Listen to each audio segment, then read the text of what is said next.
கர்த்தருக்கு ஸ்தோத்திரம். இன்றைய வசனம் யோவான் 10:9.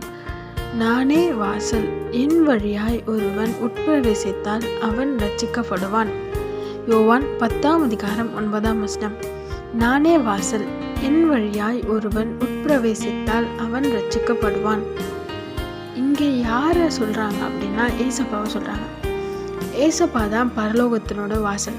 ஆமென். நம்ம பரலோகம் போய் சேரணும் அப்படின்னா நம்ம செய்ய வேண்டிய காரியம் என்னென்னா, ஏசப்பா என்னெல்லாம் நம்மளுக்கு சொல்லியிருக்காரோ அந்த பாதையில் அந்த வாசல் வழியாக நம்ம போகணும். அவரை தவிர வேறு வழி வேறு ஒன்றுமே கிடையாது பரலோகத்துக்குள்ளே நம்ம போகிறதுக்கு. அவர் என்னெல்லாம் நம்மளுக்கு சொல்லியிருக்காரு, என்னெல்லாம் நம்மளை செய்ய சொல்லியிருக்காரோ அதெல்லாம் செய்யணும். ஆமென். அவன் தான் ரட்சிக்கப்படுவான். அவருக்குள்ளே யார் பிரவேசிக்கிறாங்களோ, அந்த வாசல் வழியாக யார் போகிறாங்களோ அவங்க தான் ரட்சிக்கப்படுவாங்கன்னு வேதவசனம் சொல்லுது. இன்றைக்கும் நீங்கள் சமாதானத்துக்காக, பாவ மன்னிப்புக்காக காத்துட்ருக்கீங்களா?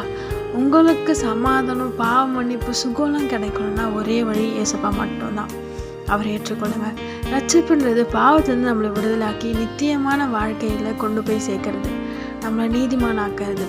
அந்த ரட்சிப்பு உங்களுக்கு வேணுமா? அது ஏசப்பாவில் மட்டும்தான் தர முடியும்.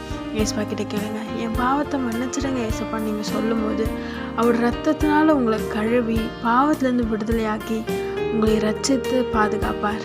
ஆமென். அந்த ரட்சிப்பை பெற்றுக்கொள்ளுங்க. ஏசப்பாவோட வழியில் நடங்க. நிச்சயமாக பரலோகத்துக்கு போய் சேருவீங்க. ஆமென்.